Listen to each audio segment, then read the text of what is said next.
안녕하십니까? 안녕하세요. 벌써 1월의 마지막 날입니다. 와. 네, 게다가 명절 연휴가 코앞으로 다가와서 약간 그렇죠. 들뜨는 기분이 있죠. 네. 아마 내일부터 고향 가시는 분들이 많을 겁니다. 그렇죠. 네. 이 조사 결과가 있는데요. 직장인의 한 65% 정도가 설 연휴에 나는 고향으로 가서 쉬고 오겠다.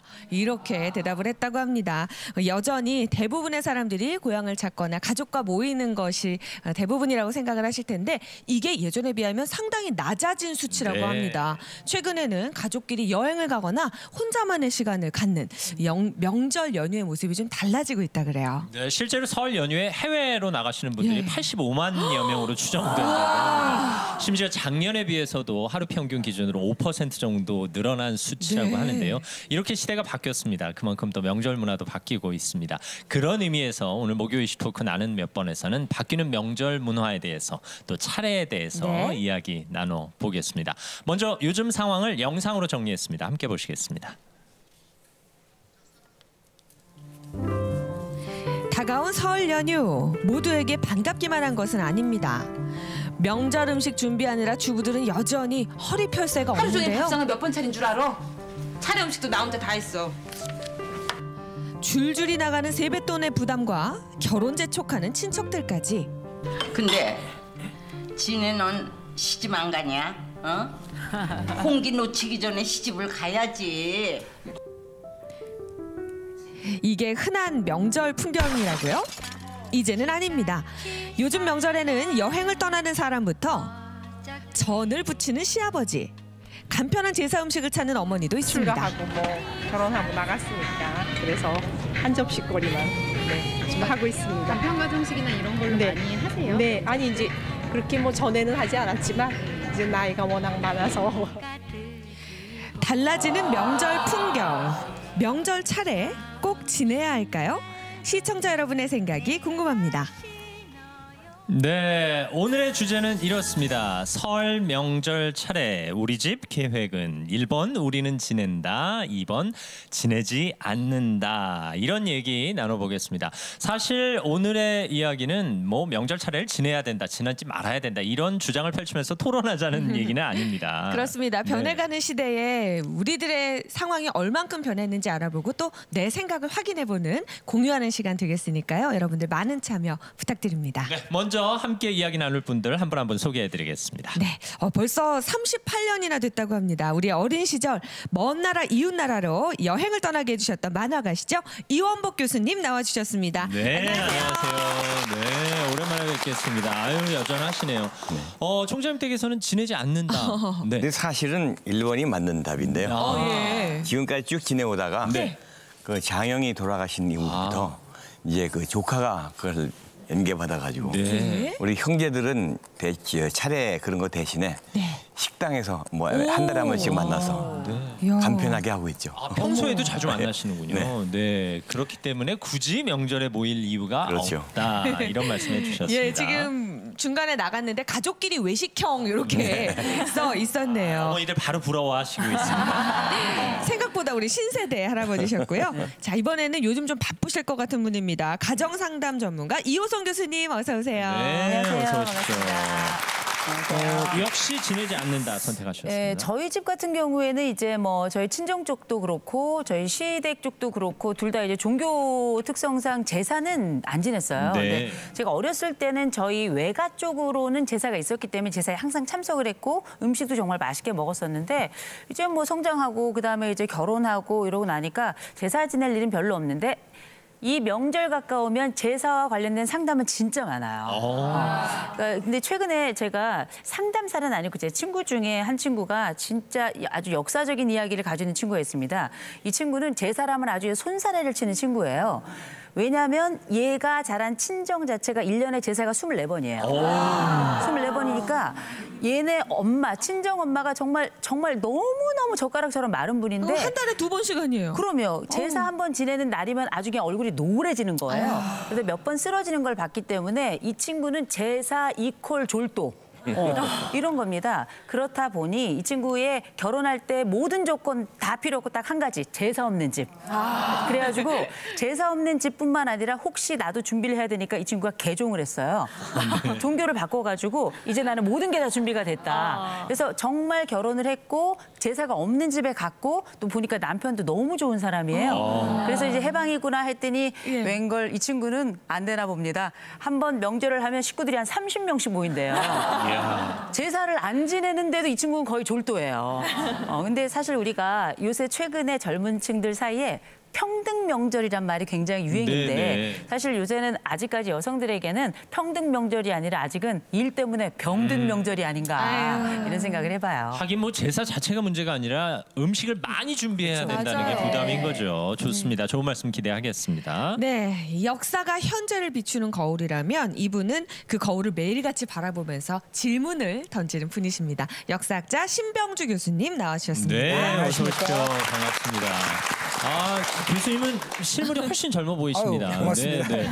그런데 번호표를 2개를 꽂아 주신 거예요? 하나요, 2개요? 저기 이제 원래는 저도 이제 꼭 그 명절 제사를 지내다가 네. 이제 최근에 와서 저희도 이제 뭐 아버님도 돌아가시고 이러는 과정에서 이제는 거의 지내지 않는, 그러나 이제 개인적으로는 뭐 이렇게 간단하게 이렇게 좀 음식을 장만해서 지내려고 이렇게 지내고 있습니다. 그 이유 중에 간소화해서.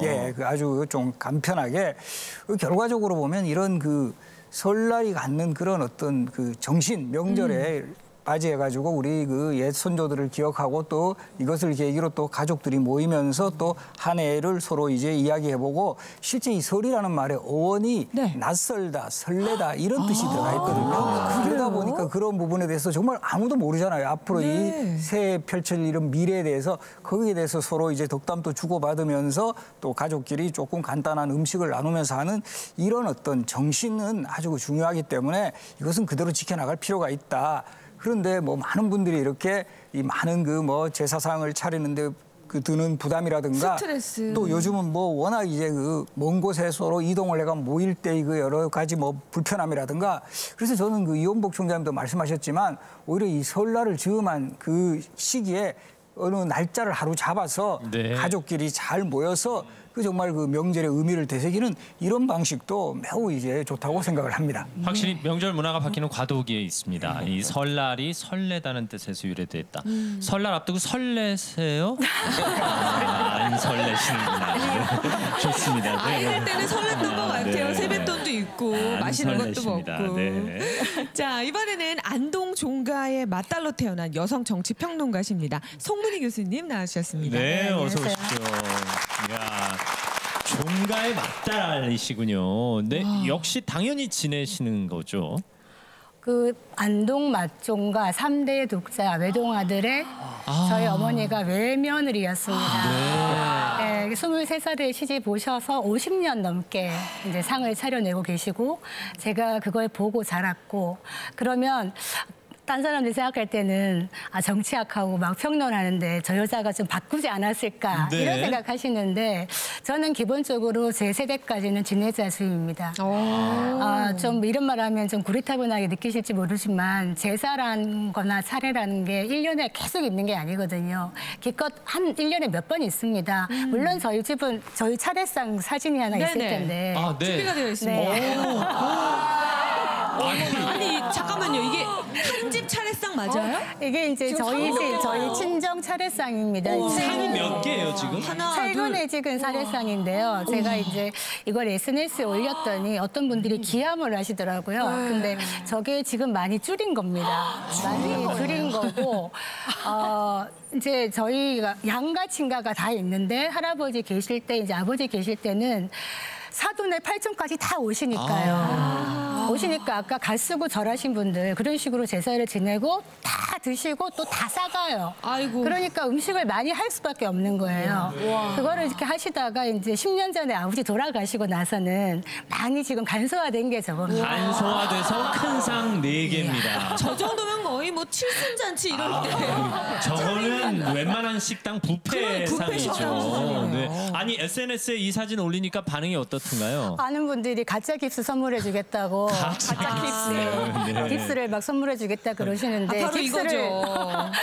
제가 하고 있으면 누가 일을 하나요? 지금 어머니 혼자 하시기 때문에 제가 이제 결혼하고는 시댁에 갔다가 또 시댁에 갔더니 저는 막내 아들하고 이제 일부러 결혼을 했는데 그 집은 또 형님이 늦게 오시더라고요. 그래가지고 일복이 많은 사람은 이제 거기서 하다가 이제 아버지 돌아가시고는 친정으로 제가 먼저 가고 있습니다. 엄마 혼자 하시기 때문에 양해를 구했습니다. 네, 왠지 오늘 하실 말씀이 많을 것 같습니다. 기대하겠습니다. 네. 네, 바둑은 3단, 살림은 9단, 똑소리 나는 프로 바둑 기사 한혜원 씨 자리가 바뀌셨습니다. 네, 어서 오십시오. 한혜원입니다. 배칠수 씨에게 이 목요 요정 자리를 물려받았습니다. 이 바둑에서는 흔히 잘 두는 수를 두면 맥을 잘 짚었다 이렇게 얘기를 하거든요. 네. 여러분들 많이 아프실 때 한의원에서 맥 짚으시잖아요. 그쵸. 아침마당 실청하실 땐 한의원에서 맥을 잘 짚겠습니다. 오, 야, 처음부터 네 좋습니다. 일단 명절 차례는 지내시는군요. 제가 네. 일단 1번을 고르기는 했는데 네. 저희 집은 종교가 있어서 네. 전통 차례를 지내는 것은 아니고요. 예, 하지만 이제 친척분들이 많이 오시기 때문에 음식은 똑같이 합니다. 그래서 저는 이제 주로 전과 튀김을 담당하고 있는데 전과 튀김만 해도 한 10가지 정도 아이고야. 하거든요. 그것만 해도. 예. 그래서 한 이틀 정도 구워요. 그러면 나중에는 제가 전이 된 것 같은 느낌. 그래서 기름기 있는 음식은 너무 향을 많이 먹기도 맡아서 싫잖아요. 네, 먹기가 싫어지더라고요. 네, 그래서 이렇게 지내고 있습니다. 근데 엄청 힘들긴 한데 근데 또 명절 아니면 언제 또 가족들이 이렇게 한 자리에 모이나 이런 생각도 또 들긴 들어요. 네, 오늘도 한혜원 전의 이야기 많이 기대하겠습니다. 실제로 이 문화가 이렇게 바뀌어가고 있습니다. 우리 어머니들은 어떠세요? 명절 차례 지내시는 편인가요? 지내시는 분들 한번 손들어 보실래요? 네, 거의 다. 아직도 절반 이상 지내시는군요. 자, 시청자 여러분께서는 어떻게 생각하시는지 또 궁금합니다. 예, 명절, 제사에 대한 여러분의 생각 궁금합니다. 뭐 내 생애 최고의 명절, 최악의 명절 이런 이야기들도 좋고요. 여러분의 의견을 티벗으로 참여해 주신다면 백화점 상품권 추첨을 통해서 드리겠습니다. 네, 목요일 시토크 나는 몇 번 바뀌는 명절 문화에 대한 이야기 나눠보고 있습니다. 사실 명절은 어린 시절부터 참 설레는 날이었습니다. 예전이나 지금이나 상황은 크게 다르지 않을 텐데 왜 옛날엔 설렜고 지금은 설레지 않는 걸까요? 저희가 그 상황을 몇 가지 정리해봤습니다. 한혜원 씨가 소개해 주실 텐데요. 먼저 영상으로 만나볼까요? 자, 명절 장 보러 가는 시어머니와 며느리 출발은 다정합니다. 딸이 이쁘네. 엄마를 아주 똑 닮았어요. 어머, 모녀 사이 아니에요. 우리 며느리인데. 그래요? 보기 좋네요. 그런데 장 다 볼 때쯤 되니 짐이 양손 가득이죠? 며느리 얼굴 점점 죽상이 돼가는데요. 어이구, 저것 좀 보세요. 메로니 떼구르르르르르. 자식이 셋이면 뭘해. 도와주는 녀석 하나 없고요. 다 필요 없어. 결국 시어머니 저 무거운 장바구니를 다 들고 옵니다. 어이구. 본격적인 제사 준비에 들어가자 슬슬 며느리 앓는 소리를 합니다. 저 못하겠어요. 너무 힘들어요. 장도 제가 봤잖아요. 그거 좀 했다고 못하겠어? 난 평생 했다. 죽는 소리 말고 얼른 해.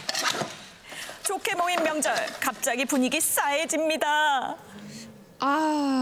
네, 결국 음식이 너무 많다는 게 문제라니. 네, 바로 저의 첫 번째 맥이 첫 번째 진단이 네. 음식이 너무 많다는 겁니다. 차례할? 네, 음식을 좀 줄여서 하면 안 될까요? 이게 음식의 양만 많은 게 아니라 가짓수도 무지무지 많아요. 맞아요. 우리 송 교수님 그 상다리 부러지는 거 보고 저 깜짝 놀랐잖아요. 그게 각 상들을 붙인 건데 종류가 다 다른 거죠, 교수님. 세상에. 근데 사실 저희 집은 뭐 그렇게 종류가 아주 많은 건 아닌데 저희 어머니가 정말 음식을 잘하세요. 그런데 특별히 명절에는 또 전을 그렇게 많이 붙이잖아요. 전으로 막 산성을 쌓고 성벽을 쌓고 막 그러잖아요. 그러니까 저희도 지금은 많이 간소화됐는데 저희 결혼하고 한 뭐 10년 15년 정도 됐을 때는 정말 그때까지만 해도 굉장히 전을 많이 붙였어요. 근데 한 번은 제가 둘째를 낳은 지 한 7, 8년 넘었을 때인데 이제 그 시댁에 이제 그때 설이 돼가지고 딱 갔는데 갑자기 제가 그래서 셋째가 생겼나? 근데 그게 아니라 기름 냄새가. 그래가지고 이제 사실은 약간 울렁울렁한 면이 있었는데 그래도 괜찮아요. 붙일만 합니다. 뭐 2박 3일 우리가 뭐 하루 이틀 붙이나요? 네, 붙였어요. 중요한 건 뭐냐? 그걸 이제 시부모님들이 오셔가지고 다 가져가세요. 그래서 그걸 또 먹냐? 안 드십니다. 그래가지고 나중에 그분들 이사 가실 때 한 번씩 가보면 그때 제가 붙였던 전들이 미라가 돼가지고 냉동실 안쪽에서. 완전히 냉동실 안쪽에서 그것도 까만 봉지에 뭐가 들어있는지도 모르고 있는 경우가 굉장히 많은데. 심지어 설 때 붙인 전 추석 때 발견되기도 하죠. 3년 후 추석에 발견되고 막 그러거든요. 근데 저는 또 몰랐던 게 있어요. 그러니까 어렸을 때는 그냥 설이면 추석이면 좋았는데 시집 가서 저도 장을 봐보니까 돈이 어마어마하게 드는 거예요. 그러면 생각보다. 그 재료들이 특별히 저희 집 같은 경우 저희 시어머니가 정말 음식을 잘하시다 보니까 저희 전 한 가지 하는데 어떤 경우는 재료가 20가지가 들어가요. 맞아요. 여러분 오징어 다져보셨습니까? 제가 다져져요 그냥. 사람이 다져질 정도라 이게 보통 힘든 일이 아닌데. 교수님 처음부터 너무 흥분하시면 안 됩니다. 이건 뭐 다들 아마 흥분하실 텐데 너무 양도 많고 가짓수도 너무 많은 것 같아요. 아니 진짜 일도 일이지만 말씀하신 대로 돈이 많이 들 것 같은데 안동 종갓집은 어떠셨을까 싶어요. 뭐 뉴스 보면은 전통 상차림할 때 뭐 대형마트가 보다 장이 더 싸다, 뭐 몇만 원 싸다 이러면서 나오는 게 20몇만 원, 30몇만 원. 네, 뭐 4인 가족 기준 뭐 이런 얘기 하죠. 저희는 100만 원은 기본 넘습니다. 그럼요. 예, 저렇게 돈을 많이 차리시려면. 벌어야 됩니다. 그래서 그러니까 이를테면은 문어 같은 것도 엄청나게 큰 문어를 한 마리 통째로 써야 됩니다. 그러니까 그게 조상에 대한 예의라고 생각하시는 전통이 있어서. 근데 이제 저는 물론 음식 양이 많다 얘기하시는데 음식을 나눈다는 거는 마음을 나누는 거라고 생각합니다. 물론 하는 사람은 힘들지만은 내 몸이 약간 힘들어서 그 음식을 많은 사람들이 나눌 수 있다면은 그 또한 좋은 일이 아니겠는가 이런 생각을 하고요. 그 말라 비틀어진 전, 냉동고에 막 있는 전 활용할 수 있습니다. 물을 살짝 부어가지고요. 고춧가루랑 마늘 넣어가지고 찢어 먹으면 또 맛있게 먹을 수가 있습니다. 네, 정말 맛있기를 바랄 뿐입니다. 네. 뭐 요 문제에 대해서는 남성분들이 좀 잠잠하신데요. 사실 이 명절 음식에 대해서는 우리 어머니들 생각이 좀 일치하실 것 같아요. 너무 많다. 그런데 우리가 차례상 얘기할 때마다 거론되는 것이 이제 유교적 전통이거든요. 정신. 그렇죠. 이 유교 정신하면 또 몇 가지 선입견이 있습니다. 뭐 가부장적이기도 하고 성차별적이기도 하고 또 뭐 큰아들만 우선시한다 뭐 이런 얘기가 있는데 그런 의미에서 우리가 전화 연결을 준비하고 있습니다. 예, 늘 공격이라면 공격을 좀 받을 수도 있는 이 유교 정말 그럴까요? 우리나라 유교종단의 중앙본부인 성균관과 저희가 전화 연결을 해놓았습니다. 성균관의 박광영 의례부장님 나와주십시오. 네, 안녕하십니까? 네, 안녕하세요. 유교종단 총본부 성균관에서 의례부장 맡고 있는 박광영입니다. 네, 아유 이른 아침에 전화 연결해 주셔서 대단히 감사합니다. 저희 명절 차례상 이야기 나누고 있는데요. 아마 이 자리에 계신 여성분들이 질문이 좀 많은 모양입니다. 네, 이효선 교수님. 네, 우리 의례부장님 반갑습니다. 네, 반갑습니다. 영어로는 굿모닝입니다. 네. 그런데 의례부장님, 제가 사실 우리나라 앞으로 이제 명절을 이제 곧 다가왔는데 명절을 앞둔 대한민국 여성들을 대표해서 질문 하나 좀 드리고 싶어요. 네. 우리가 이제 유교식 제사 하면 떠오르는 아주 엄청난 상이 있는데 왜 이렇게 음식이 많은 건가요? 그렇게 많아야 되는 건가요? 사실 유교식 제사라고 말씀하셨는데 우리 유교식 제사는 이제 때에 맞게 질박하며 검소한 것이 바로 유교의 본질이고 남녀가 함께 하는 것입니다. 그래서 이제 가정에서 우리가 돌아가신 그 날에 지내는 제사를 기제사를 하고 그리고 이제 설이라든지 추석 이럴 때 명절에 지내는 어떤 그런 그 자리 제사를 갖다 우리가 차례라고 하죠. 네. 그러면 이제 기제사는 이제 밤에 지내고 그리고 이제 그 추석 같은 차례 같은 경우는 이제 그 아침에 지내죠. 그렇지만 이제 간단하지만 정성을 다해가지고 지내는 것이 바로 이제 차례라고 보시면 됩니다. 그러면 저희가 알고 있었던 거와는 다르게 그러게요. 차례는 간소하게 그러면 기제사는 저희가 알고 있던 대로 거창하게 지내야 되는 건가요? 아무래도 차례보다는 좀 더 이제 정성을 다하는 것이 좋겠죠. 왜냐하면 예라는 것 자체는 어떤 형식의 의미보다는 어떤 그 집안의 어떤 그런 형편에 따라 가지고 이제 정성을 다하는 것이 어떤 예의 어떤 바른 모습이라고 보셔야 될 것 같습니다. 의외의 얘기가 나오고 있습니다. 네. 지금 어머니들이 어안이 벙벙하신데 차례상은 간소화해도 된다. 정성이 중요하다라는 얘기가 성균관에서 나왔습니다. 예, 이 차례가 차를 올리는 예였다고 하면은 저희가 그 외웠던 거 있잖아요. 저는 이걸 다 외웠을 때 내가 어른이 됐다고 느꼈었거든요. 맞아요. 다 아시죠? 네. 홍동백서. 조율이시. 조율이시. 자, 먼저 홍동백서는 붉은 과일은 동쪽에, 흰 과일은 서쪽에 놓는다 이거고요. 조율이시는 대추, 밤, 배, 감 순서로 놓자. 좌포 우회. 좌쪽, 그러니까 왼쪽에는 포, 그리고 오른쪽에는 식혜를 놓자. 어동 육서는 물고기는 동쪽에, 고기는 서쪽이다. 아니 외우셨다더니 왜 다 보고 하시네요. 네. 방송이니까 또 틀리면 안 되지 않습니까? 그렇죠. 예. 이런 것들 저 친정아버지한테 못 외운다고 혼났었거든요. 네. 이거 어떻게 된 겁니까? 사실 좀 오해가 있는데 네. 주자가래라든지 어떤 그 우리 유교 그 예서에 보면 어떤 그 상차림에 대해서는 이제 기재사에 대해서는 상세하게 나와 있는데 어떤 여기 보면 아까 말해줬듯이 뭐 홍동백선이 조실이 같은 어떤 그런 과실에 대해서는 글자만 있을 뿐이지 어떤 과일을 어떤 위치에 놔라 그렇게는 기록되어 있지는 않습니다. 그래요? 이거 어떻게 해요? 우리가 이제 예서에 나와 있지는 않지만 이제 강복 이후에 이제 정부에서 만든 가정의 준칙에 나와가지고 그 위에 집안의 어떤 그런 가풍이라든지 하나의 관습으로 이제 굳어졌다 그렇게 보셔야 될 것 같습니다. 아니 이럴 수가. 그러니까 수백 년 된 전통이 아니라 수십 년 된 전통이었습니다. 그러면 이 상다리 부러지게 차릴 필요 없는 건가요? 조사에게 예를 올리는데 상다리 부러지면 안 되겠죠. 중요한 것은 집안의 그 기선이라든지 상황에 맞춰가지고 남녀가 이제 함께 바로 이제 가족 구성원이 함께 이제 참여해가지고 음식을 준비하는 것이 바람직하다 보십니다. 남자와 여자가 함께 음식을 준비해라. 명절. 지금 성균관 의례부장과 저희는 대화를 나누고 있습니다. 그러면 요즘 농담처럼 말하는 뭐 어르신들이 좋아했던 음식, 뭐 팥빙수를 올린다, 단팥빵을 올린다, 뭐 심지어 피자를 올린다. 뭐 제가 아는 집도 뭐 멜론, 바나나 그분이 좋아하셨던 걸 올리시거든요. 이것도 가능하다는 얘기네요. 제가 앞서 말한 듯이 일단 정성이 중요하지 네. 어떤 재수의 어떤 많고 적음이라든지 어떤 걸 올린다든지 어떤 형식 이런 것보다는 정말 우리가 왜 이제 차례라든지 기제사를 지내는지 그 의미를 갖다가 우리가 올바르게 인식하는 것이 더 중요하지 않을까 생각이 듭니다. 네, 아유 오늘 말씀 잘해주셨습니다. 저희가 유교적 전통에 대해서 오해를 하고 있는 부분이 있었던 모양입니다. 제가 우리 의례부장님께 하나 정말 너무 아까부터 궁금했는데요. 네.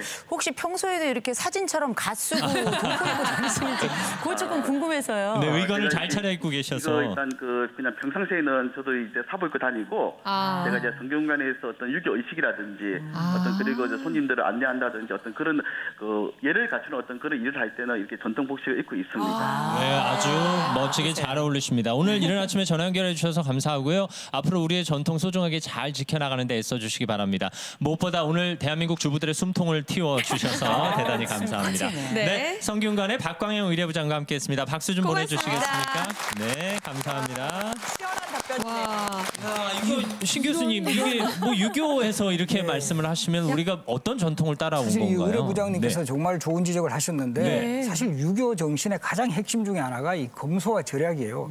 그러다 보니까 어떤 제사 의식이라든가 이런 데 있어서도 상당히 이 검소하고 절약 정신을 강조하게 되고 그것이 실제 우리 어떤 선조들의 어떤 뭐 명절이라든가 이런 그 제사에도 분명히 이제 적용이 됐다라는 거죠. 물론 그 일부 뭐 집안에서는 뭐 어느 정도의 그 우리 옆에 계신 송문희 교수님처럼 아주 그 상다리가 씌워지게 이렇게 하는 경우도 집안의 있지만 전통인 거죠. 집안마다 다르다라는 거죠. 그래서 제가 대표적인 사례들을 한번 보면은 우리 조선 시대 이 청백리 정성으로 아주 유명한 그 오리 이원익 선생이라는 분이 계세요. 지금 광명에 그분이 이제 사셨던 그 집도 이렇게 잘 이렇게 보존이 되어 있는데 이분 또 이제 후손들에게 유언을 남길 때 그 핵심 중에 하나가 제사를 지낼 때 절대 사치하게 하지 말라. 이런 걸 남기셨고요. 우리 지금 그 한말의 그 독립운동가로 아주 유명한 우리 또 안동 지역 분이신데 이 석주 이상용 선생이라는 분이 있어요. 이분 종택이 그 임천각이라는 곳인데 이 임천각에서도 이게 전해내 오래오는 전통 중에 하나가 제사 지낼 때 남을 힘들게 하지 말라. 이런 전통이 있다라는 거죠. 그래서 분명히 이런 어떤 전통도 있는데 우리가 오히려 이 현대화되고 정말 이 산업화되는 이런 과정에서 오히려 마치 조선의 전통이라는 것은 양반이라면 뭔가 이렇게 좀 거창하게 해야 되고 이런 어떤 그 잘못된 의식이 이제 삽입이 되면서 이 제사라 그러면 정말 그 상다리가 씌워져야 되고 소위 뭐 허례허식 이야기들 거의 주류처럼 되는데 물론 그런 식으로 하는 집안도 분명히 있어요. 그런데 이런 것들 우리가 서로 공존했다라는 거 이것을 우리가 잘 인식을 해야 된다. 여러 가지로 상황이 달랐다 이런 말씀. 지금 말씀 주신 거 생각해 보면 조상님 입장에서도요 본인을 기려주고 한 번쯤 더 떠올려주는 그런 의미에서 제사를 지내는 건데 가족 구성원 중에 한 명은 좀 마음이 무겁고 표정이 굳어 있고 화나 있고 속상하다면 그 그건 의미가 좀 네, 퇴색되는 게 여하튼 아닐까요? 음식이 너무 많다는 거죠. 예. 그러니까 옛날에 음식이 많았던 이유는 우리가 배고팠을 때 못 이런 먹던 명절 시절. 때나 좀 배불리 넉넉하게 맞아요. 먹는 것이 중요한 의미였는데 요즘에야 뭐 먹을 게 넘쳐 흐르지 않습니까? 그렇죠. 그런데도 불구하고 잔뜩 쌓아놓고 또 제사 음식이 솔직히 맛이 없어요. 왜 그러니까 왜요? 매운 걸 안 하잖아요. 고춧가루를 못 쓰게 하고. 간이 세지 않죠. 간이 되지 않는 거죠. 예. 그러니까 이제 맛도 별로 죄송합니다만 맛도 별로 없는 음식을 잔뜩 만들어 놓고 그리고 그 외에도 얼마든지 먹을 게 많은데 제사상에 그렇게 많이 음식을 준비한다는 것 자체가 요즘 세상에는 낭비예요. 세태에 맞지 않는다. 그래도 종갓집 제사 음식은 맛있을 것 같은데요. 네, 송 교수님. 어떻습니까? 저희 집 제사 음식은 참 맛있습니다. 기본적으로 참 맛있고요. 저는 그 비법이 정성이라고 생각합니다. 제가 지금 이제 반평생 이상 살면서 느끼는 게 명절 증후군이란 말이 언제부터 생겼는가 보니까 물론 바뀌어야 될 건 많습니다만 제사를 왜 지내는가 보면은 내 조상이든 남편의 조상이든 그분들이 없었으면 어찌 내가 있었을까 이 생각을 하고 그분들을 이렇게 공경하는 마음 그리고 이렇게 대소가가 다 모이는 명절이 참 중요합니다.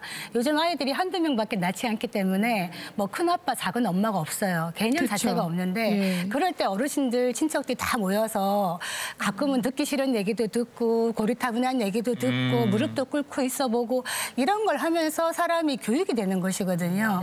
그 정신이라는 게 무언의 밥상머리 교육이 된다. 그래서 저는 저희 애기에게도 그거를 좀 보여주고 싶다 이런 마음은 있습니다. 근데 교수님 방금 그 성균관에서 말씀하신 차 정도만 올리면 되는 것이 원래 예였다. 이 얘기 듣고 좀 충격받지는 않으셨나요? 그걸 제가 얼마 전에 보고요.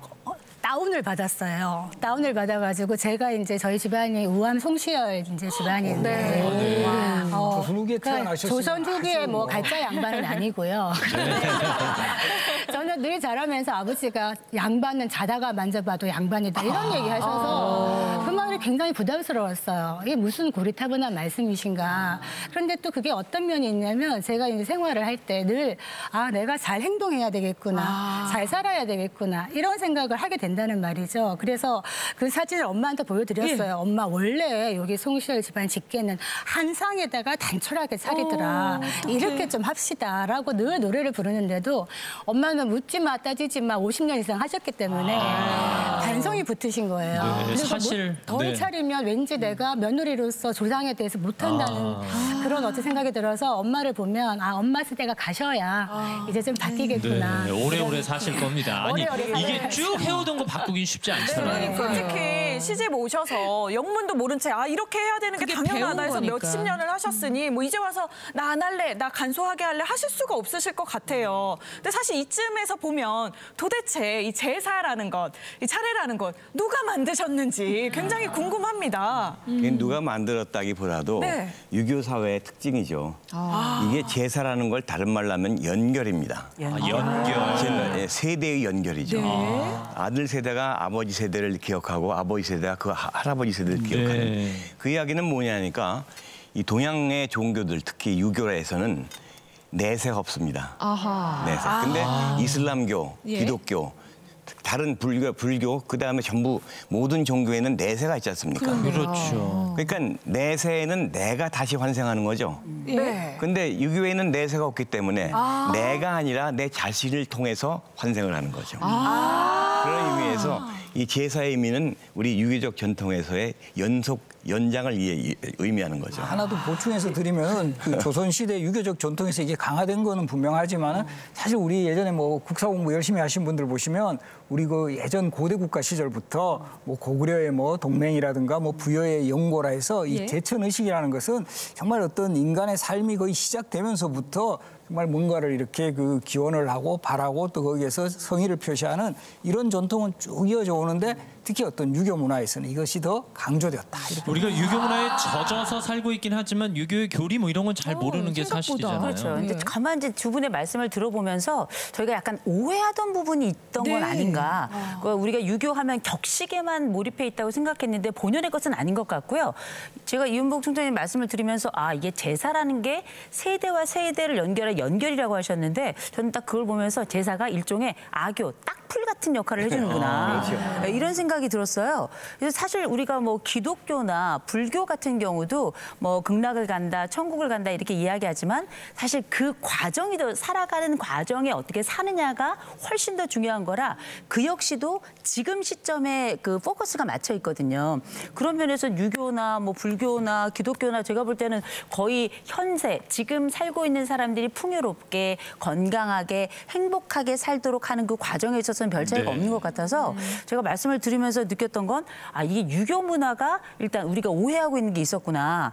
두 번째 원래 제사라는 게 생각보다 되게 간소한 거구나. 그래서 간소함을 찾아가는 게 원래 본연의 것을 찾아가는구나라는 생각이 들었는데 제가 아는 분이 최근에 여러분 사이버 제사라고 아세요? 네. 저 괌에 가가지고 리조트에서 이렇게 동영상을 보면서 제사를 드리는데 그거는 좀 아니지 않나 이런 생각이 어쨌든 들더라고요. 시대가 바뀌어가고 있습니다. 사실 차례나 제사가 없으면 우리가 자녀 세대에게 조상님 얘기, 우리의 부모 세대 이야기를 해줄 기회는 없거든요. 지금 유교 전통 하고 있습니다만 교수님 우리가 하고 있는 일이 유교만의 전통은 아닌 거죠. 그러니까 우리나라가 이제 유교의 전통의 의식 구조를 가지고 있지만은 기독교 문화도 들어와 있고 불교 문화도 그것이 전부 이렇게 종합적이라고 볼 수가 또 있는데 어떻게 보면은 기복 신앙 같은 것도 있는 것 같아요. 기복신앙이라는 것은 뭐 우리보다는 중국 사람들이 기복신앙이고 그러니까 사실 제사라는 걸 지내는 나라가 거의 베트남하고 우리나라 정도밖에 없습니다. 그러니까 이제 그 이 제사라는 것은 말하자면 그 조상 숭배 아닙니까? 그렇죠. 조상 숭배라는 것은 농경 사회의 특징이죠.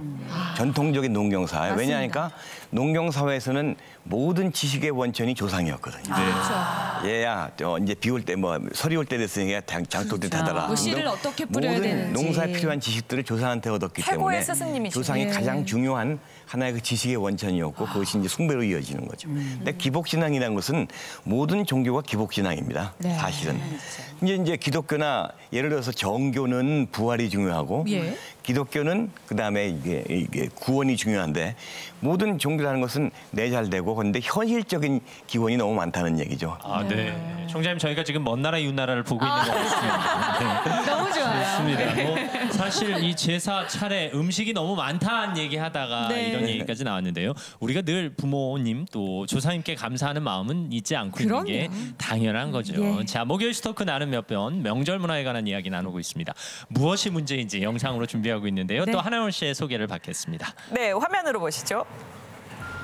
자, 아까 그 집안으로 돌아가 봅니다. 투덜투덜 음식하던 며느리 결국 피를 보고 마네요. 편하네. 아유 속 터져 내가. 여보, 나 물 좀 줘. 어우, 분위기 파악 전혀 못하고 물 타령? 드디어 못 들어서 물. 폭발합니다. 시집 와서 명절날 단 한 번도 친정에 간 적 없어요. 알아요?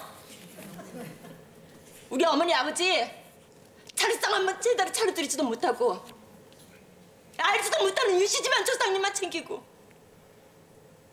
당신만 자식이에요. 나도 자식이에요. 나도. 나 더는 못해요. 다 때려칩니다. 당신 집안 조상님은 잘난 당신이 무엇이든지 말든지 해요. 여보 좀. 아내들에겐 사이다, 남편들에겐 고구마 발언. 당신 집안 조상은 당신이 모셔라. 다들 어디 나는 내 갔냐? 집안 조상도 못 모신다. 유씨 집안 종자들 다들 어디 갔느냐고. 지금 당장 연락해. 다들 당장 오라 그래. 네, 우리 어머니들이 격하게 공감하셨습니다. 그러고 보니까 그러네요. 네, 한혜원의 메이크 두 번째입니다. 바로 사실상 얼굴도 모르는 시댁 부모님들의 이 제사, 차례상을 시어머니, 며느리가 차려라. 저도 사실 결혼을 했을 때 여쭤보진 못했지만 이런 생각이 약간 들었습니다. 진짜 대부분 남의 집 딸들이 차리고 있네요. 그러니까 그 한 사람에게만 집중되어 있다는 게 혹은 며느리와 시어머니에게 집중되어 있다는 게 문제죠. 그 놀라운 건 뭐냐면 나는 내 할아버지 함자를 잘 모르는데 시가 쪽에는 5대 현조부 이름까지 저희가 이제 알게 된다는 건 참 놀라운 일이잖아요. 피가 한 방울도 안 섞였는데 그렇다 보니까 저희가 보통 명절 시즌이 되면 명절 시즌 상담이에요. 그 있어서 그게 언제부터 시작되는가? 우리가 이제 설이 있다 그러면 설 한 달 전부터, 그다음에 설 끝나고 한 달 후까지, 그다음에 설 끝나고 한 달 이후부터는 저희가 이제 이혼 상담으로 들어갑니다. 이런 이제 과정들이 있는데 그 설 명절 전에 벌써 상담이 시작될 때는 어떤 얘기들로 나오는가? 나왔던 얘기들 중에 우리가 지금 봤던 것처럼 나는 내가 알지도 못하는 사람의 제사를 왜 내가 드려야 되는지 모르겠다. 그런데 남편이 그럼 이렇게 이야기한대요. 아니 그래도 이렇게 음식 준비하고 그러면 다들 식구들이 전도 먹고 이런 거 얼마나 좋으냐. 그래서 한 분이 그랬댔잖아요. 그럼 네가 붙여라 그 점. 그렇게 좋으면. 그러면서 이제 싸움이 나가지고 이제 뭐 시댁을 가느니 안 가느니 그러면서 이제 얘기가 굉장히 커진 건데 실제 이 노동의 강도가 너무 강하고요.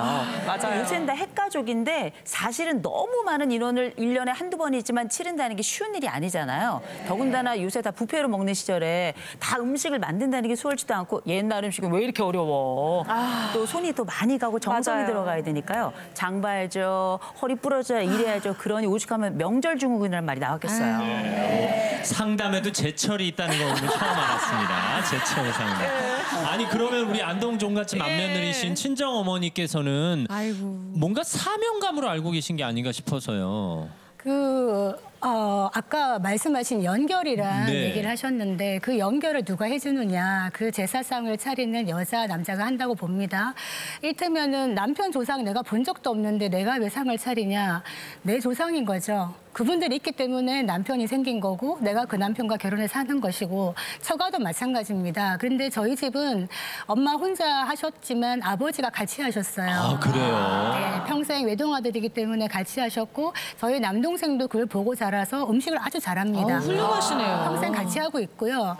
그렇게 하고 있는데 이제 저희 올케는 또 안 해요. 올케는 이제 맛종갓 집의 며느리로서의 어떤 마인드를 갖지 않고 오신 것 같아요. 절대 올케를 비방하는 건 아닙니다. 네, 오해 마시기 바랍니다. 네. 이제 마인드죠. 네, 시누이 올케 사이 좋습니다. 저도. 남동생이 또 워낙에 요리 솜씨가 좋다 보니. 그래서 뭐 요새 뭐 젊은 분들이 이제 시누이 뭐 시자 들어가면 아예 시금치도 안 먹는다 이런 분도 있고 또 올케는 올케 안 해서 올케다 이런 말도 하는데 제가 올케를 미워하는 건 아닙니다. 스타일이 이런 거 싫어하는 거죠.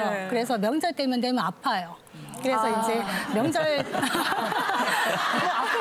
아픈 걸 제가 욕하는 건 아니고요. 명절 때만 되면 아파 드러눕습니다. 이제 30대인데 그래서 50 넘은 제가 가서 일을 합니다. 이제 저희 시댁에는 그걸 구했고요.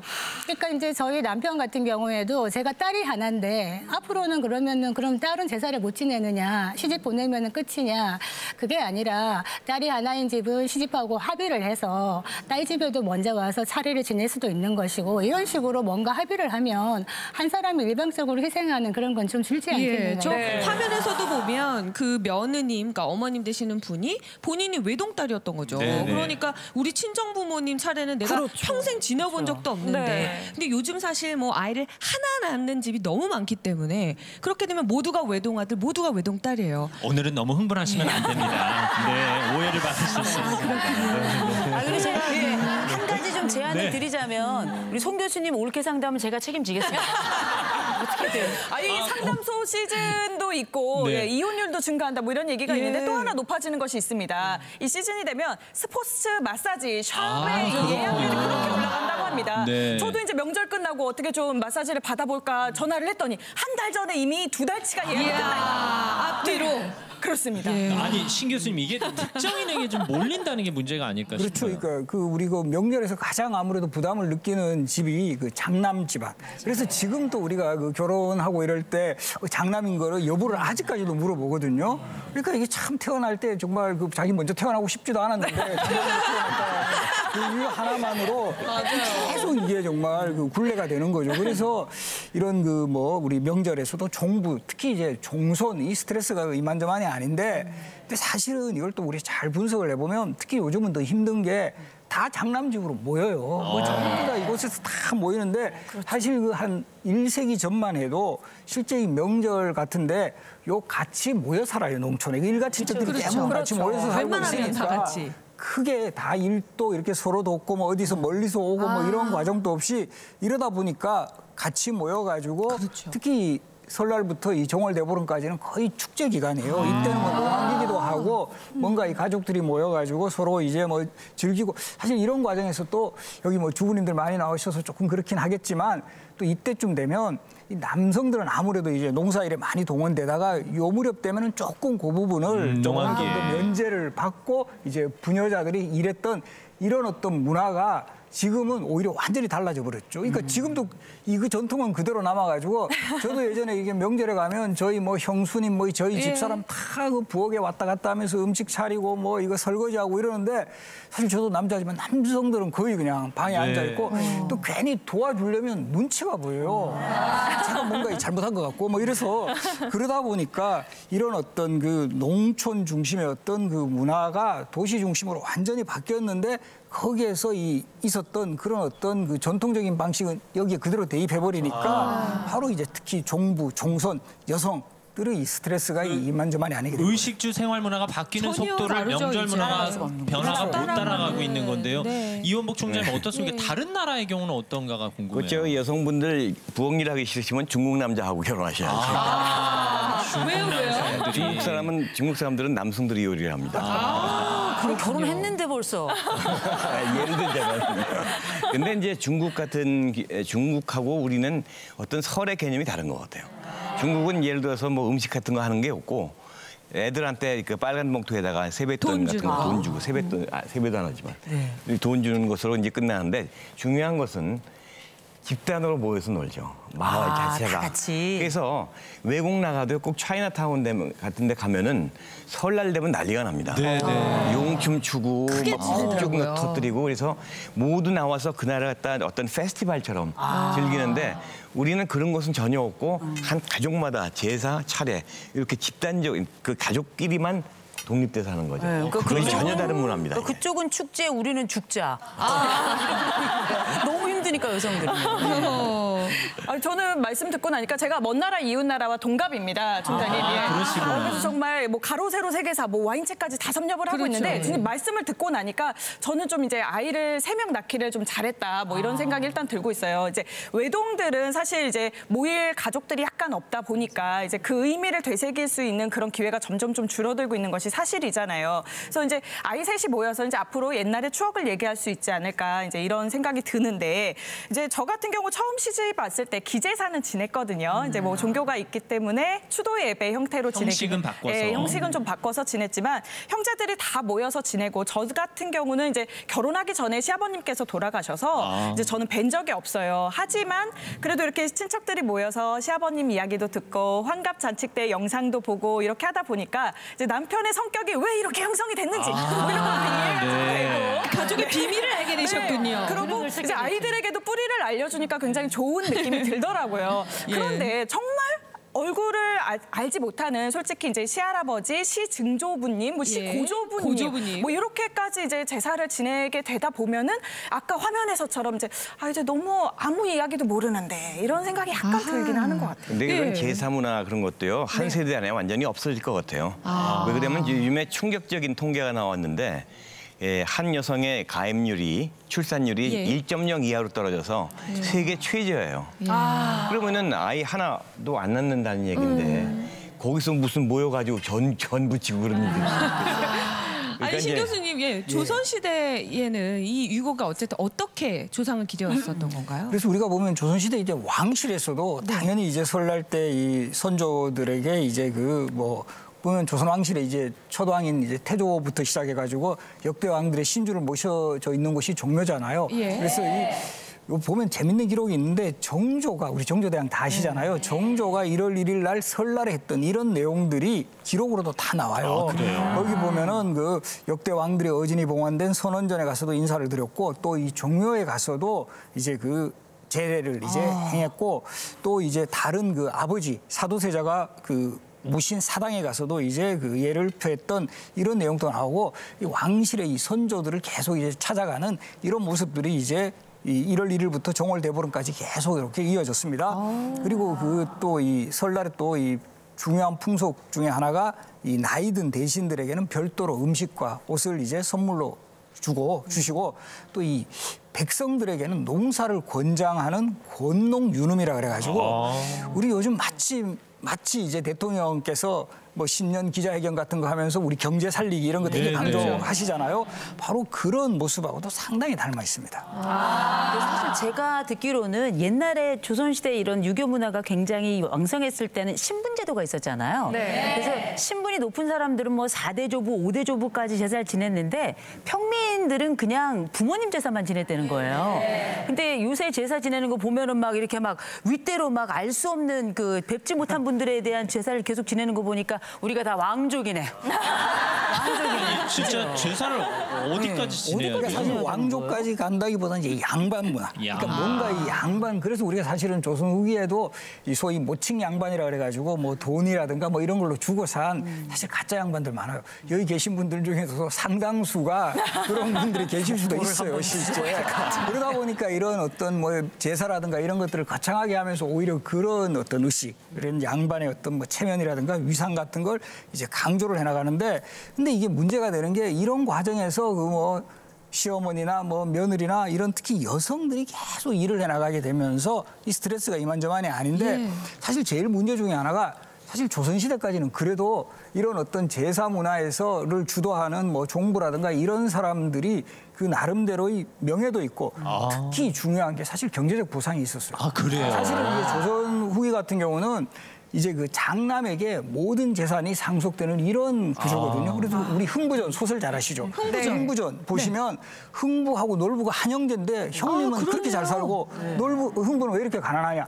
그게 바로 이 흥부전에 이런 기록이 나와요. 그 놀부 찾아갔다가 이 면박만 받고 상당히 이제 흥부가 이제 여기서 뭐 밥 먹고 오면서 그 열받은 흥부 마누라가 넋두리 하는데 이런 기록이 나옵니다. 누구는 장손으로 태어나서 선영 제사 모신다고 호의호식 잘 사는데 우리는 왜 이러냐? 그러니까 바로 놀부에게 재산이 모든 게 이게 상속에 의한 그렇죠. 거였군요. 그러다 보니까 예전에는 정말 그 종부면 그 경제적인 보상이라도 있었는데 지금 시스템에서는 경제적 보상은 없고 거의 의무라든가 이런 어떤 책임감 이렇게 돼버리니까 이게 더 이제 문제가 이제 발생했다. 자, 여기서 종부의 딸의 얘기를 듣겠습니다. 정말 말종부로서의 어떤 그런 자존감, 프라이드, 그게 육체적인 어떤 힘듦을 상쇄했던 것 같아요. 저희 어머니를 보면은 그런 자부심 가지고 내가 이만큼 하고 집안을 위해서 헌신했다. 또 그런 모습을 보는 자식들의 입장에서 그런 엄마에 대한 존경심이 있습니다. 한편에서는 좀 안쓰럽다 이런 마음도 있지만은 제사가 이제는 그런데 앞으로 좀 제 다음이 없어지지 않을까 하는 지금 두려움이 있어요. 지금 제 옆에 테레사 수녀님 나와 계십니다. 저희 집 같은 경우에 이제 저희 맏아들이, 그러니까 제가 맞이고 딸들 아들들인데 그 장남이 아마 그걸 보면서 속으로 나는 제사를 없앨 거라고 생각하고 살았는 건지 잘 모르겠습니다. 아까 옳게 오지 않는 건 뭐 기본인데 본인도 공공연하게 엄마 제사 없애야 된다라고 엄마 앞에서 불쑥불쑥 말을 해서 엄마가 한 번씩 이렇게 들어 누우시는 이런 일이 있는데 이게 제사라는 게 결국에 마음이고 정성인데 본인들이 그렇게 싫다면 할 수 없는 거기 때문에 이걸 어떻게 해야 되나 저처럼 이제 낀 세대에서는 고민이 되지 않을 수가 없고 정말 과도기적인 상황입니다. 그렇습니다. 지금 그런 상황입니다. 혹시 저댁 올케께서 하실 말씀 있으시면 연락 주시면 좋겠습니다. 이제 공개적으로 하기 어려우시면 이제 개인적 상담을 하시는 걸로 하는데 사실 저는 이 말씀을 들으면서 제가 그 전에 들었던 얘기가 옛날엔 종부가 어떤 사람이었는가 우리가 그냥 어떤 종갓집 며느리가 아니라 지역에 있는 어른들도 종부에게는 존댓말을 했대요. 그게 뭐냐면 이렇게 사회적인 보상을 해주는 거거든요. 근데 사실 지금은 며느리들이 하는 얘기가 우린 종부가 아니더라도 정말 종부집 며느리들처럼 정말 그렇게 많은 일들을 하게 되니까 종부에서 부자는 빠지고 종만 남은 거 아니냐. 이런 얘기들을 하는데 이런 얘기를 왜 하는가? 뭐냐, 일의 강도는 많고 정신적이거나 육체적인 스트레스는 너무 많은데 거기에 따른 보상이 없는 거예요.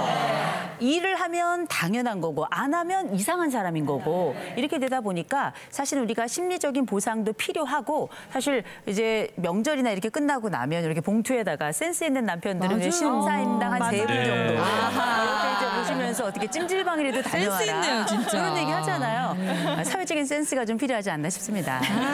말씀 듣고 보니까 그렇습니다. 정말 어머님들 명절마다 고생이 많으십니다. 고생 많으십니다. 전화도 인사를 드리겠습니다. 어머님들이 하시는 거죠, 뭐. 그러게 말입니다. 자, 명절 문화에 대한 이야기 오늘 목요일 시토크 나름 몇 번에서 이야기 나누고 있습니다. 명절의 문제는 무엇인지 한혜원 씨의 소개로 다음 영상 보겠습니다. 요즘 명절 되면 팔에 깁스하는 분들 있죠. 주로 며느리가 깁스를 한다는데 이 집은 시어머님이 하셨네요. 얘가 왜 이래? 오늘이 3일째야. 그러니까 오늘만 참어. 아우나가 팔이 이 지경이라면 할 수가 있어야지. 그래서 미안하지만 네가 수고 좀 대신해 줄 수 없을까? 어쩔 수 없이 음식 준비를 도맡은 시아버지와 며느리 양파를 까기 시작하는데요. 그냥 보고만 있을 시어머니 아니죠. 평생을 갈고 닦은 잔소리 기술 들어갑니다. 와, 저 진짜 맵거든요. 제집 한두 개가 바치기는 아니에요. 평생 양파담을 안 까봤나 봐. 너 이렇게 손이 무디니 예쁘게 좀 잘 까봐. 어? 다른 집도 예외가 아닙니다. 대충 하는 거.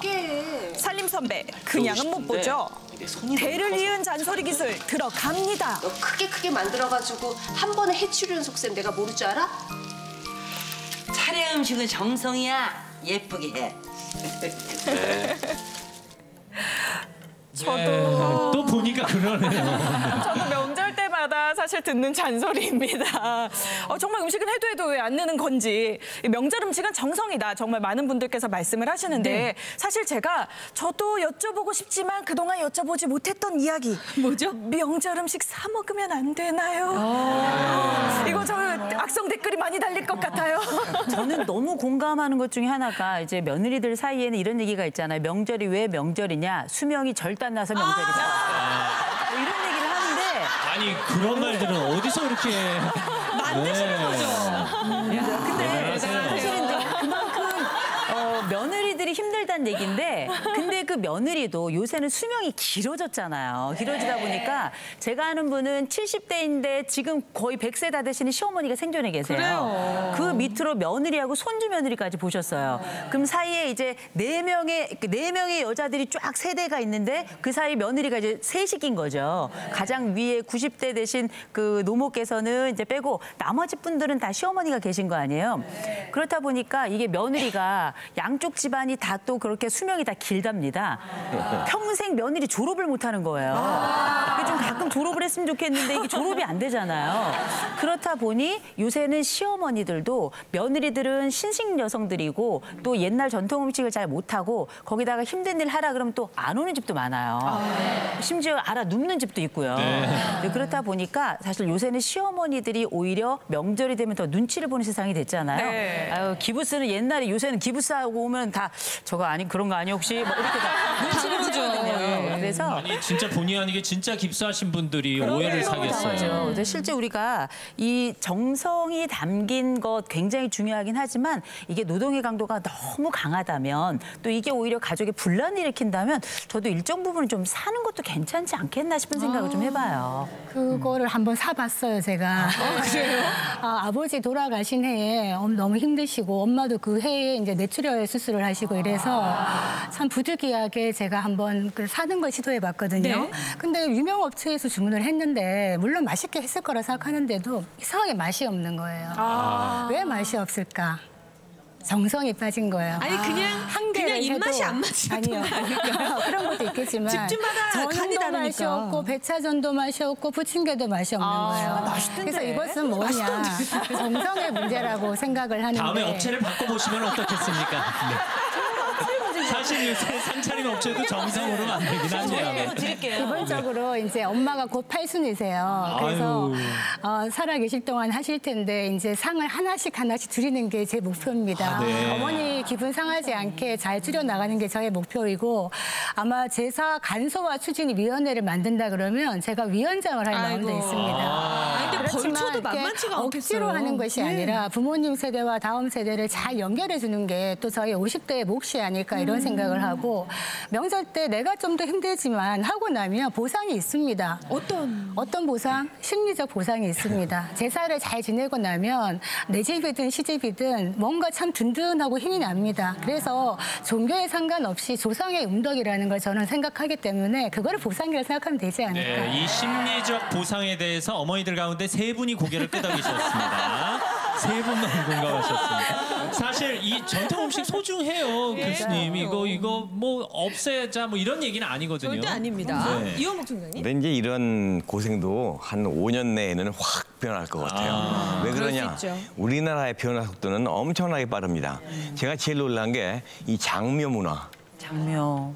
요즘에 화장이 훨씬 많습니다. 그렇죠. 그리고 옛날에 요즘 드라마 보면은 딱 누구 죽은 사람 딱 하면 이렇게 공원묘원에 이렇게 그 납골당 거기 가서 하는데 그것도 안 해요, 요즘엔. 수목장으로 해가지고 나무 한 그루에 12명 이렇게 모시고 이런 식으로 굉장히 빨리 변하는데 아마 이 음식 문화도 5년 안에 크게 변할 겁니다. 그래도 지켜야 할 건 있지 않을까 싶은데. 뭐 일단 설날 음식 하면 제일 먼저 생각나는 떡국은. 그럼요. 이 떡국은 우리 동국 세시기와 같은 이런 그 역사 의례를 정리한 책들에 보면 아주 구체적으로 나와요. 한번 소개해드릴게요. 맵쌀 가루를 쪄서 떡판에 놓고 나무자루가 달린 떡매로 무수히 찌은 다음에 손으로 둥글게 한 다음에 기다랗게 느려 만든 것을 백병, 가래떡이라 하고 요것을 얄팍하게 동같이 썰어서 지금 그래서 이제 딱 그런 모습이잖아요. 썰어서 장국에다 넣고 여기가 중요합니다.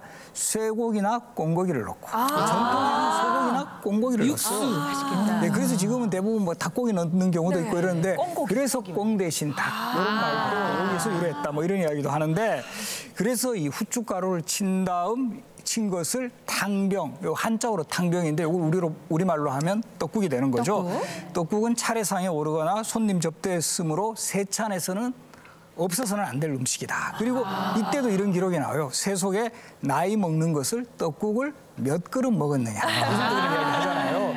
그래서 이 나이 안 먹으려고 떡국 안 드시는 분들도 그래도 이게 전통이니까 뭔가 이런 좀 떡국은 저는 계속 살렸으면 좋겠습니다. 근데 사실 우리가 떡국만 하면 맨날 명절 우리 해요.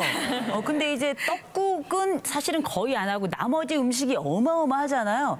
떡국만 먹으면 그렇지 않을 텐데 나머지 음식 때문에 우리가 거의 딸꾹질이 날 지경이잖아요.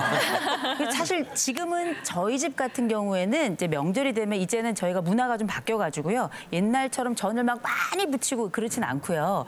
최근에는 이제 저희가 이제 며느리가 둘이에요. 저희 형님이랑 저랑 그다음에 저희 어머니도 계시니까 각각 논의를 해서 종류별로 한두 가지씩 이렇게 준비를 해가지고 같이 모여가지고 이제 음식을 나누는데 이상하게 제가 한 건 잘 안 먹더라고요. 잘 알겠습니다. 왜 그랬을까요? 사실 뭐 이 떡국이 손쉬운 음식처럼 느끼지만 이게 고명까지 다 따지면 이것 또한 복잡한 음식입니다. 영양소도 굉장히 풍부하고 얼마나 좋은데요. 자, 이 명절 문화 어떻게 해야 되는지 오늘 목요일시 토크에서 얘기 나눠봤는데요. 시청자 여러분 어떻게 생각하시는지 모르겠습니다. 네, 시청자분들께서 오늘 정말 뜨거운 반응을 보여주셨습니다. 오늘 특히 성균관 박광영 의뢰부장님 말씀하신 이후에 정말 남편이 플레임님께서 남편이 오늘 꼭 좀 보았으면 좋겠네요. 올 명절은 함께 하자고. 그리고 깡냥이님께서 이미 저희 집은 남자 중에서 남편이 도와주고 있습니다. 그런데 남편만 도와주는데도 분위기가 정말 많이 달라지고 쉽게 진행되고 간소하게 하시자 해서 빨리 끝납니다. 모두가 행복한 명절 만들어 보세요. 이렇게 보내주셨고요. 이 제사의 범위에 대해서 아름다운 아침님께서 제사는 증조까지만 기제사를 지내고 고조부터는 1년에 봄, 가을 좋은 날을 잡아서 합동 제사를 지냅니다. 그래서 합쳐서 하면 어떨까에 대한 이야기들도 많이 해주셨어요. 네, 좋은 의견 보내주셔서 감사합니다. 결국 함께입니다. 함께 일하고 함께 즐기면 아무 문제가 없을 것 같은데 어떻게 하면 이 명절을 설레는 날, 모두의 축제, 뭐 즐거운 날로 만들 수 있을까 그 부분을 좀 얘기해봤으면 좋겠습니다. 네, 사실 저는 이 명절 분위기가 사라지는 게 조금 아쉬운 것 같아요. 저 아주 어렸을 때의 기억으로는 제가 큰 집에 가면 항상 엄청 큰 바구니에 약과와 옥춘이라고 하죠. 막 빨간 하얀 사탕. 그거 먹고 싶어서 명절 기다렸던 그런 느낌이 있거든요. 그래서 제가 항상 제사 전에 약과를 다 먹어버려서 네, 약과 귀신이었다고 항상 그러셨는데 그리고 또 큰 집에 가면 똑같은 남자 구두가 200개가 있어요. 근데 그걸 어떻게 주인을 다 찾아서 신으시는지 맞아. 뭐 이런 생각들, 추억들이 정말 많거든요. 내 구두는 내 눈에만 보여요. 네, 우리 송 교수님 혹시 바꾼다면 어떻게 문화를 좀 바꿔보고 싶으세요? 앞으로는 이 제사나 차례나 이런 명절 문화가 정말 소중한 문화 유산으로 남아가지 않을까 이런 생각이 드는데 시대가 바뀌었으니까 시대에 맞게 변화해 가야 된다고 생각합니다. 근데 중요한 거는 모였을 때 육체적인 스트레스보다 친척들이 모처럼 모여가지고 왜 과도한 간섭하고 참견하면서 분란이 나는 경우가 있거든요. 가족 간의 마음이 상하면 남보다 더 못한 사이가 됩니다. 그래서 모였을 때 따뜻한 말 한마디 참 중요하다 이런 생각이 듭니다. 예. 요즘에 없어진 게 있죠. 설빔. 그렇죠. 우리 어렸을 때는 그때나 뭐 새 옷 하나 얻어 입고 그랬거든요. 그리고 그때 한 번이니까. 한 번이고 그리고 또 설날이나 추석 때면 음식도 많이 먹고. 근데 그런 것이 없어진 것이 물자가 풍부해지니까 그것이 새로운 것이 아니고 또 아이들이 줄어드니까 점점 더 이렇게 그래서 이 제사나 차례라는 것이 하나의 연속이라고 말씀드렸는데 이 연속이 끊어진다는 얘기죠 앞으로. 그렇기 때문에 어떤 그 중국 사람들이 하는 걸 부럽다는 것보다도 이걸 점점 단절이 되는 이 사회에서 우리가 하나의 공동체를 느낄 수 있도록 지자체 같은 데서 그 설날 무슨 축제 같은 걸 만든다든지 그러니까 이런 식으로 사회가 해서 좀 책임져야 될 부분들. 그래서 이 가족끼리가 아니더라도 이 마을이나 이웃과도 옆에 아파트에 옆 동에 누가 사는지도 모르죠. 그래서 공동체로 서로 교류하면서 살 수 있는 사회를 만들 수 있는 함께하는 놀이 축제 문화 같은 게 같은 거, 있으면 축제 좋겠어요. 문화도 연결, 소통 아주 중요한 단어입니다. 우리가 이번 명절에 명심해야 되지 않을까 싶습니다. 오늘 짧다면 짧은 시간 또 길다면 길은 시간 명절 문화에 대한 얘기 나눠봤는데요. 끝으로 간단하게 한 말씀씩 부탁드리겠습니다. 먼저 송 교수님부터 할까요? 네, 10년 전에 아버지 돌아가시고 첫 명절 내려가면서 가는 8시간 내내 울었던 기억이 있습니다. 그러니까 물론 한 사람이 더 중요하지만 돌아가신 분을 추억하면서 엄마한테 더 열심히 해야 되겠다 이런 생각이 들어서 가족 자주 모였으면 좋겠습니다. 네, 좋습니다. 신 교수님. 우리가 이 전통이라는 것은 이것을 무조건 고수하는 것이 전통이 아니에요. 이 전통을 잘 합리적으로 해석을 해서 오늘날의 실정에 맞게 그 정신을 살리면서 우리의 지금의 가장 잘 맞는 방식으로 적용하는 게 이제 중요하다라는 거죠. 그래서 저는 뭐 예를 들어서 우리 전통시대에도 이런 어떤 새 인사를 하기 위해서 뭐 명함 받은 이런 거 있거든요. 그런 좀 연합장 문화 같은 거는 되살렸으면 좋겠습니다. 네. 이번 명절에 노동 강도 굉장히 강하긴 할 텐데 한 가지씩만 조금 줄여나가면 더 좋을 것 같고요. 그리고 이번 명절 끝난 지점이 됐을 때는 정말 수고한 분들에게 고맙다는 얘기해 주시고 신사임당 한 3분 정도 모셔주셔서 좋습니다. 네. 근데 명절 그것은 가정마다 알아서 하시고요. 저희 같은 경우는 제가 7남매인데 막내입니다. 막내인 제가 70이 넘었어요. 그러니까 저희 형님들이 누님들이 연세가 많은 건 아니에요.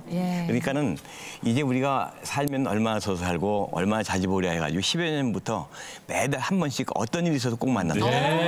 그래서 저녁을 같이 먹고 그런 식으로 평소에 자주 보자. 항상 이렇게 자주 보고 자주 교류하는 것이 중요하지 꼭 뭐 명절 때만 만나가지고 집중적으로 하는 거 그런 것보다도 자주 보는 게 좋습니다. 자, 오늘부터 한혜원의 인생 묘수 한 수 배우겠습니다. 어떤 건가요? 바둑의 유명한 격언 중에 아생연우 살타라는 것이 있습니다. 내가 살고 난 이후에 이제 공격하는 상대방의 돌을 잡으러 간다 이런 뜻인데요. 주부 여러분들의 건강이 중요합니다. 주부 여러분들의 행복 위에 가정의 행복이 있으니까요. 주부 여러분들의 건강과 마음 살피시길 바랍니다. 네, 좋은 말씀 감사합니다. 예.